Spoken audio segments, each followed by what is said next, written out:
welcome to another episode of Mondays with Miko, but on a Tuesday and with a special guest. One, I just love my music. I love coming into with the music. It just gives me that vibe, ready to have to chat with you all. I do look forward to these weekly sessions. And I didn't have a Mondays with Miko yesterday because the January 6th committee meeting or session was today. And I was like, instead of saying waiting a whole week to talk about, what was going on today in the January 6th session, so let's just do it on Tuesday. And let me invite my friend, Mr. Stephen Hardnett, to join. Okay. So this is a conversation. It's a lot of deep stuff. I personally believe that we're going to talk about today because it was deep. Y'all, it was so deep today. I mean, I was like, they definitely are building. They definitely are building. And thank goodness some true patriots are stepping up, right? I don't want to give Cipollone and some others a whole lot of credit because really they should have came to the table many 18 months ago when all this was going down to protect us. But hey, they did it now. All right. So without further ado, I'm going to go ahead and bring on my friend Stephen Hardnett. Make sure he's off of mute. Come on off of mute, Mr. Hardnett. Oh man. Oh no, we lost your camera. Murphy's Law. Yeah. Welcome to the show, Mr. Harnett. Thank you for having me, Miko. Yes, yes. That's a It was pleasure. so funny when it was like, because they announced this week. It wasn't like it was planned. Um, and so when they announced it, I hit you up like, "Are you going to watch it? Let's talk about it on Yes. the show." And you Yes. was like, "Yes." So thank you so much for obliging me. I appreciate it. Not a problem. I got some notes. We're going to guys, check this out.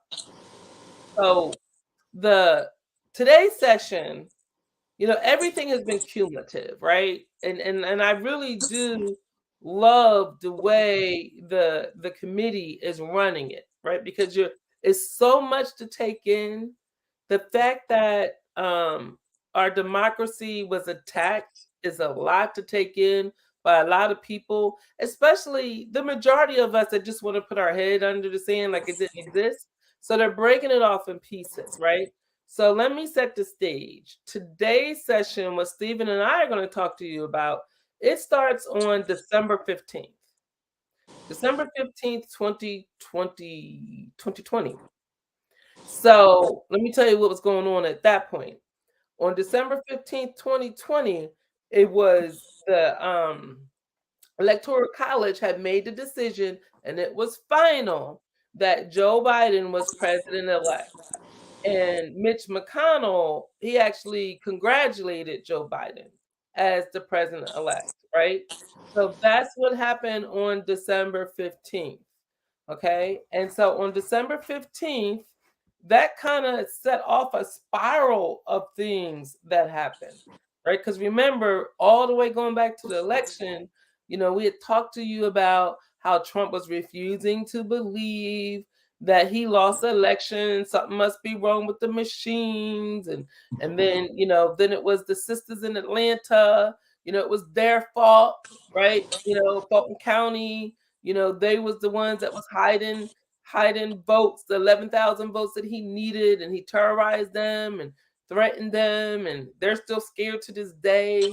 Yeah. Kanye West's publicist threatened them. So all of that was in the past. So now we're up to December 15th, and they have went to court to 61 different courts and lost 60 times. Dang, but they just kept going, okay? So then let's go to December 18th. There was a fight in our White House, y'all. A Yeah. fight in the White House. Steve, why don't we show them the video? And then Yes. on the other side of the video, we'll talk.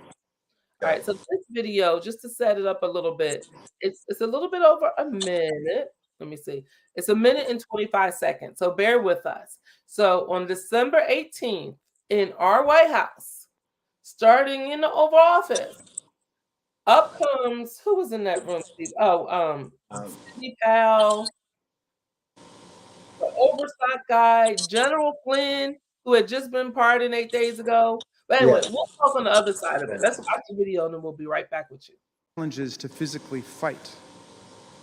The meeting would last over 6 hours, beginning here in the Oval Office, moving around the West Wing, and many hours later, ending up in the president's private residence. The Select Committee has spoken with 6 of the participants, as well as staffers who could hear the screaming from outside the Oval Office. What took place next is best told in their own words, as you will see from this video. Did you believe that it was going to work, that you were going to be able to get to see the president without an appointment? I had no idea. In fact, you did get to see the president without an appointment. We did.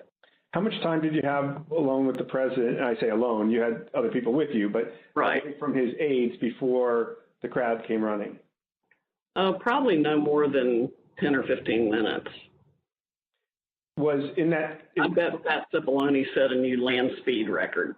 I got a call either from Molly or Hirschman that I need to get to the Oval Office. So that was the first point that I had recognized, okay, there was nobody in there from the White House. Mark's gone. What's going on right now?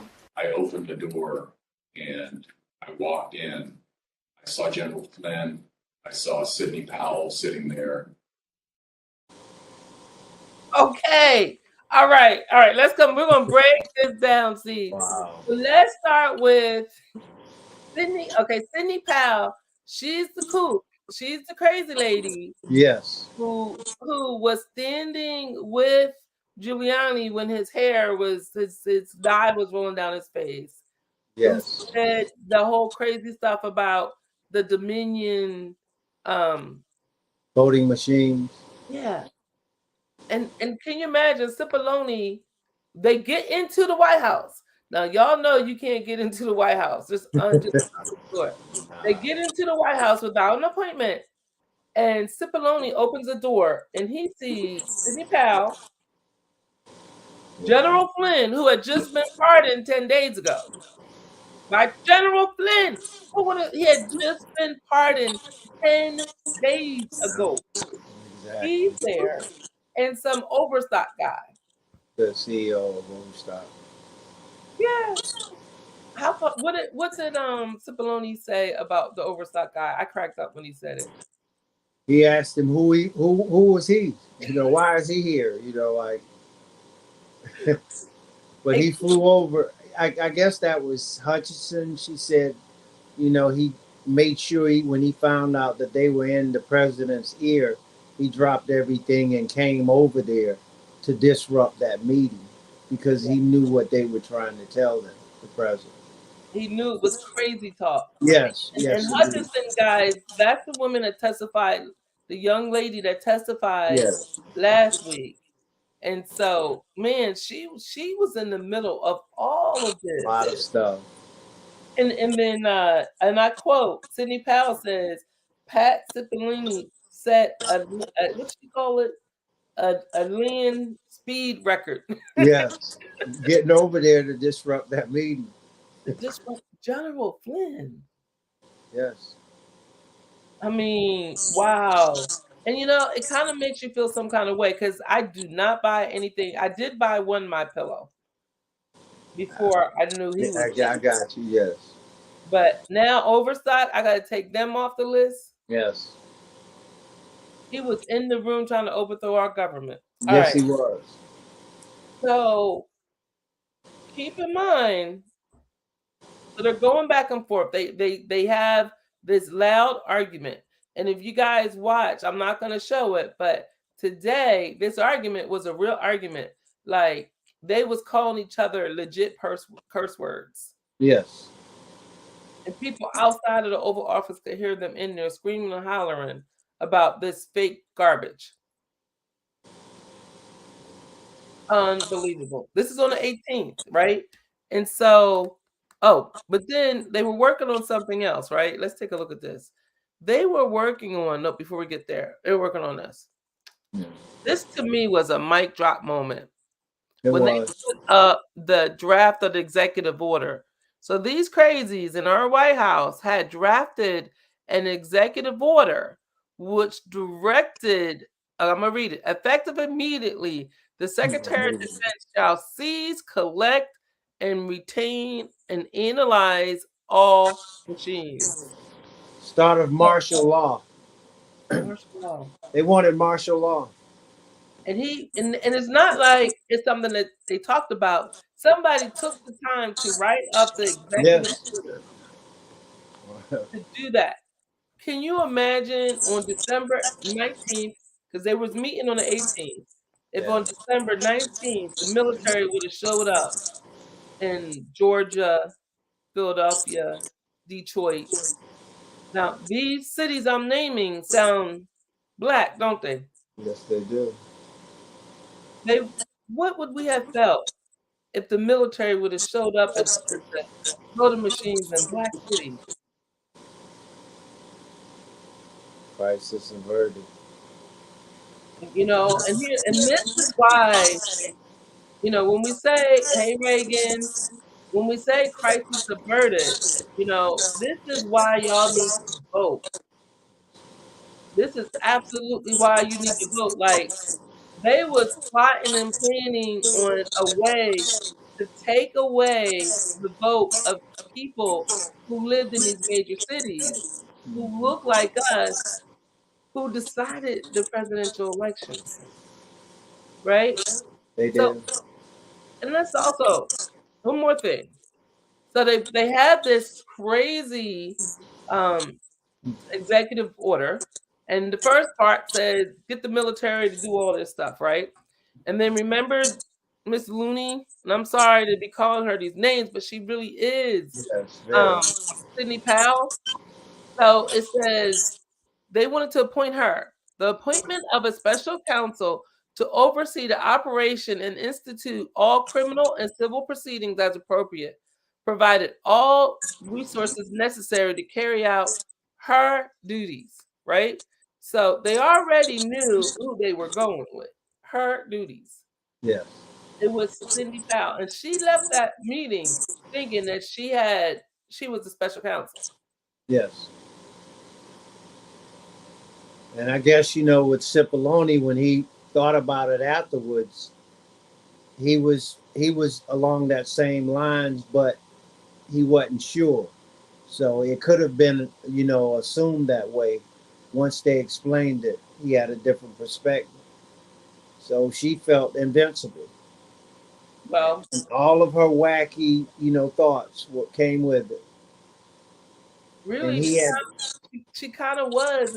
If it wasn't for Cipollone and the rest of yeah, them in there screaming, because she went and just came straight into the White House. he had his ear. She had his ear because he had no other way of, he had no other, way he could say he could win. He had stretched everything from the courts, so he was looking for anything, and she knew that, and he fell for it. And think about it. This is the woman who was sued by Dominion, Oh right? yeah, that's So right. they Yeah. went around saying that, these voting machines were rigged and fake and Yeah. all that. And so the people who made the voting machines sued her. And when she went to court, she said, whoever thought that that was true? Yep. Protect her own self. To protect her own self, though. But see, once she went into the court, she couldn't say that. A lot of them are disbarred, and a lot of bad things happen to them when they get under oath. They changed their tune. They changed your tune. What cracks me up about Cipollone, he was like, she wasn't qualified for anything, let alone special Yeah. counsel. That was hilarious. All right, so this is December 18th, y'all. So if you're just Yeah. joining, we're talking about today's subcommittee meeting on January 6th.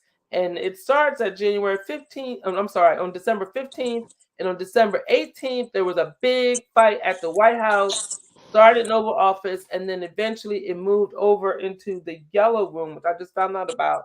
And the Yellow Room was where Trump's private quarters. Yes. So now, what else can we say about that fight? Are we missing something about that fight? Because they would. Oh, our boy Giuliani, Oh, when he was in the other room listening, or the other building, drinking. oh, building, yeah, getting tore up from the floor up. He didn't want. Listen, when all the fighting and hollering and screaming that was going on, Giuliani was in the cabinet conference room.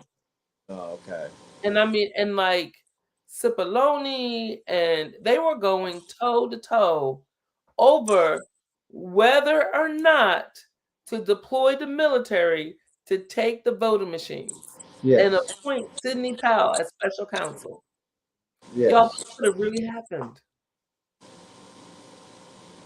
This could have really happened. And if you think about it, this is alone is proof positive that Donald Trump tried to create a coup in America. He tried to maintain control by force, by any means necessary, and was willing to use the military. So that's December 18th. At midnight, the party ends, right? Party ends. Mark Meadows escorts Cindy Powell out of the White House, right? That's at 12 o'clock. And you know how Trump used to do things in the middle of the night. So 12 o'clock, now it's the 19th. At 1:40 in the morning, Trump sends this tweet. Peter Navarro releases 36-page report alleging election fraud, more than efficient enough to swing victory to Trump. Not true, by the way. Yeah. A great report by Peter. Statistically impossible to have lost the 2020 election. False. But look what he puts out there. Big protests in D.C. on this January 6th. Be there. Will be wild. Yep. And that was the start of it. That was the start. That was the call for action. And so then comes the witnesses that they had today. Yes. It was a guy from the Proud Boys, and then another guy, former Oath Keeper. Former Oath Keeper, exactly. I did say Proud Boys, right? Oath Keeper. Yes, you did. Yes. You're right. Oath Keeper. And then the guy who just traveled. Now, here's the thing, because I've been saying this, Stephen, and I don't know how you feel about it, but I've been saying in past weeks that I feel like some normal American citizens were duped, right? That they were, Holly, I'm trying to tell you, that they were, that some normal American citizens were duped. And the reason why I feel that they were duped is because imagine you're being inundated with text messages and emails, and tweets, and Donald Trump is telling you that we've been cheated, we've been rigged. Here's the video. He doctored it up, showing that people are like stealing votes and stuff like that, right? So this is all you're seeing. Yes. And then he says, come to DC on January 6th. And you're sitting there behind your phone and your social media, and you're thinking, my president needs me. Yes, he does. I kind of feel for them. But Miko, I'll give you an example of people. We don't use the word radicalized in America enough. And you know, when Americans were leaving America and going to Syria, we had a perfect name for those type of people. You know, we labeled them terrorists then. So why is it not, you know, suffice to label them now? You know, that they're doing the same thing. you know, and they're being radicalized in their demeanor or in their personality.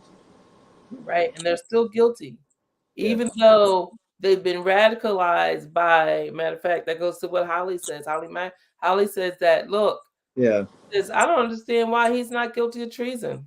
Yes. And I get you, because so you're saying, okay, Miko, they were involved.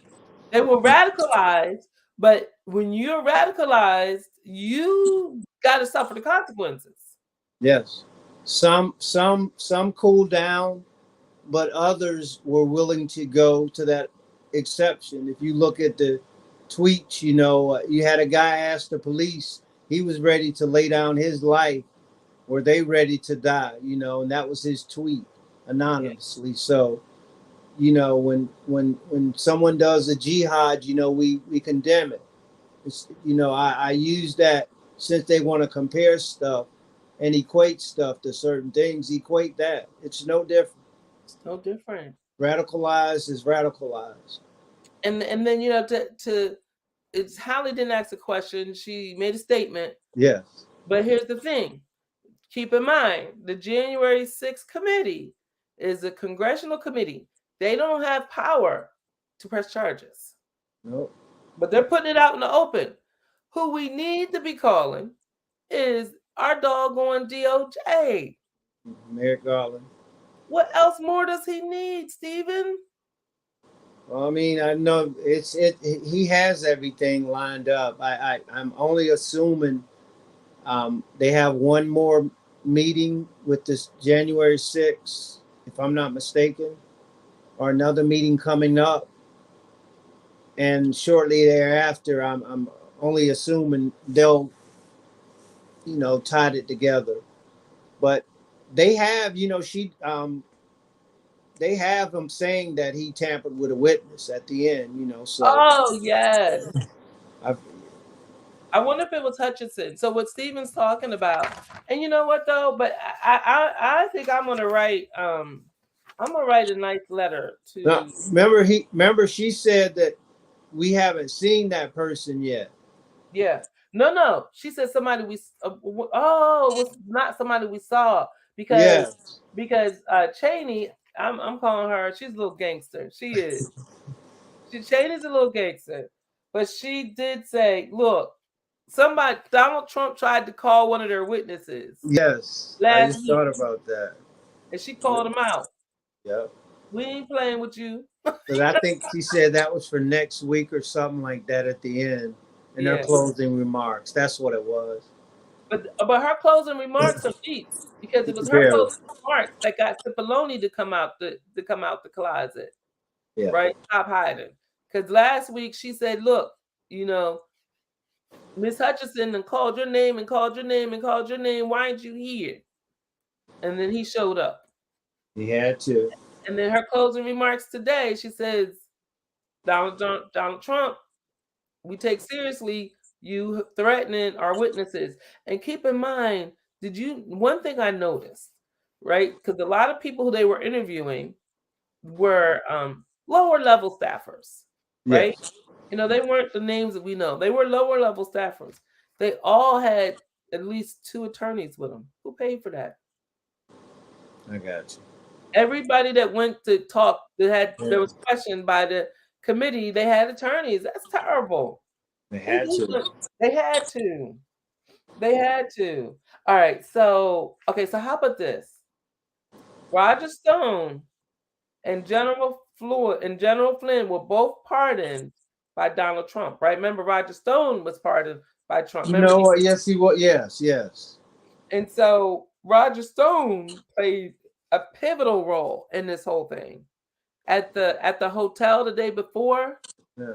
you and I were talking about how the Proud Boys See, and they were his security, and it was on national TV. You know, I mean, who does that? You know, unbelievable. the day of the January 6th, they were all together. I mean, and here's the thing, is that they also talked about the whole march, right? Because they were going back and forth in this speech with this, you know, because he has to have former speech writers. So the march from the ellipse to the Capitol was not authorized. That was to No, be a exactly. attack. Trump Yep. announced that. Yep.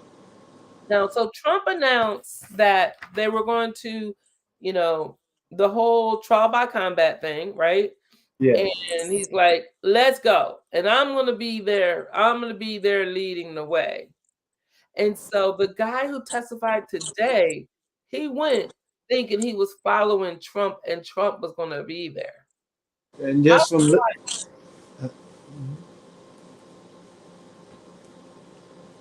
well, how I think surprised were they, Stephen? Do you think they were when they said watched the news to see his face on the news inside of the rotunda, inside of the Capitol, and no Donald Trump?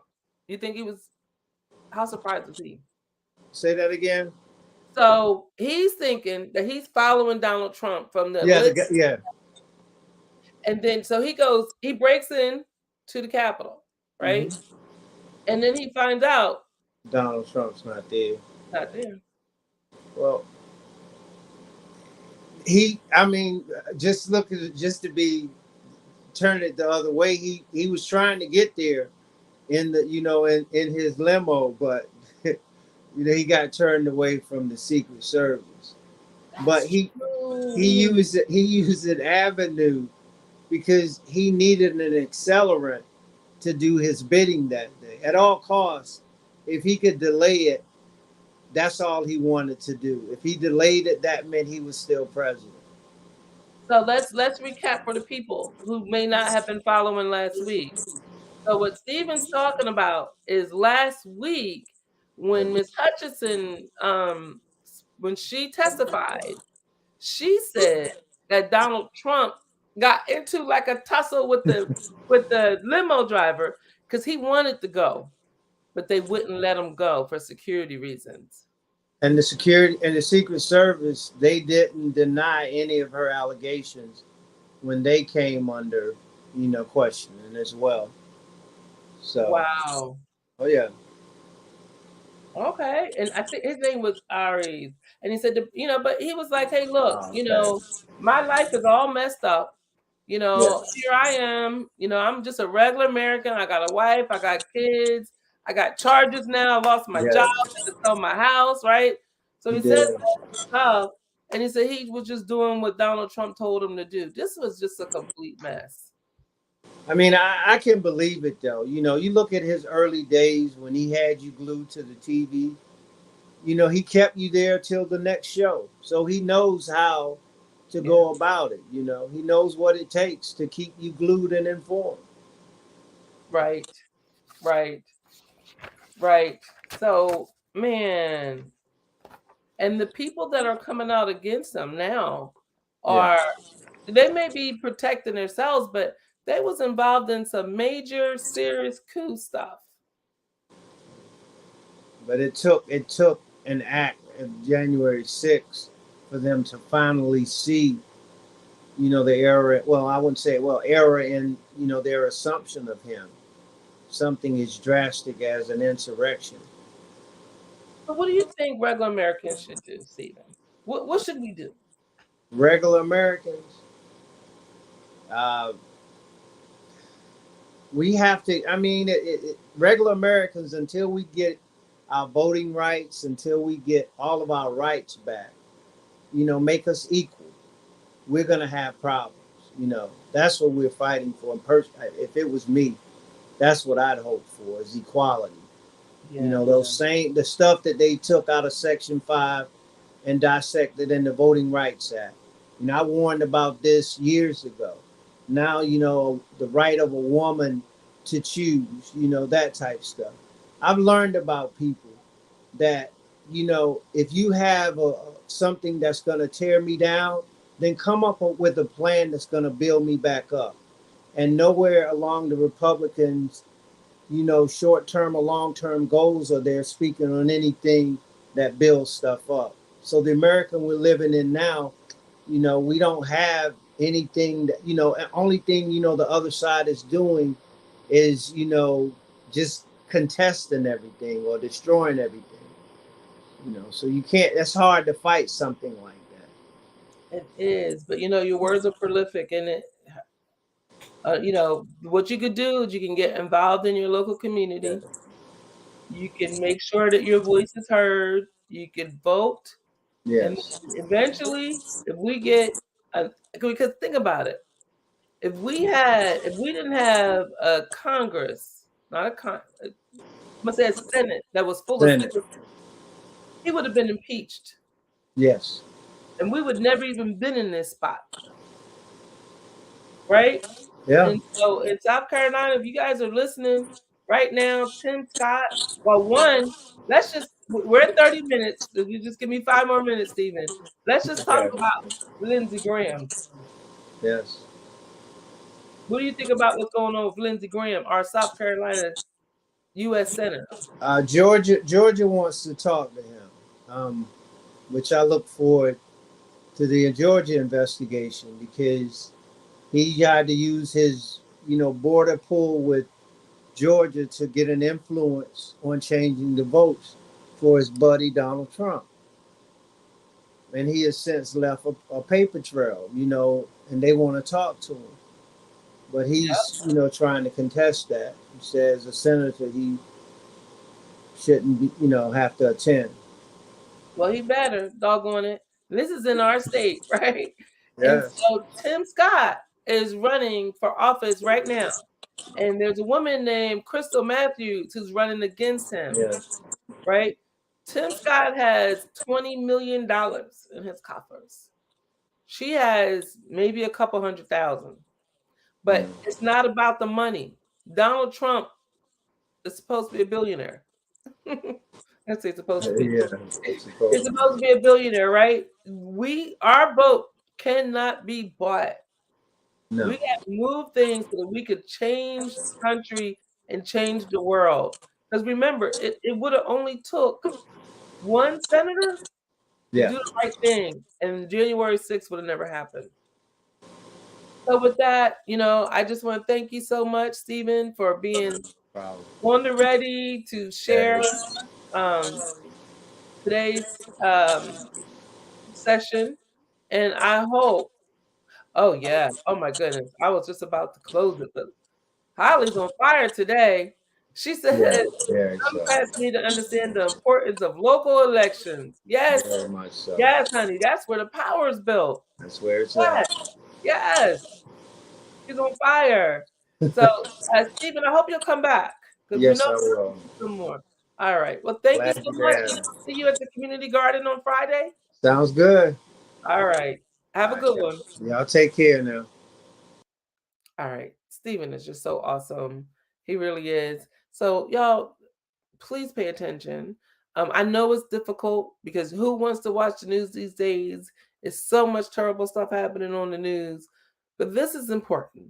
This is our country been attacked. Holly is right on it when she said elections are local. Please get involved locally, okay?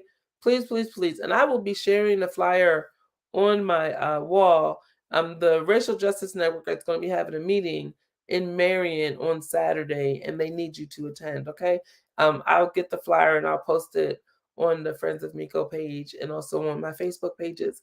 So, but with that, have a wonderful week, and then I will see you next week, probably on Monday.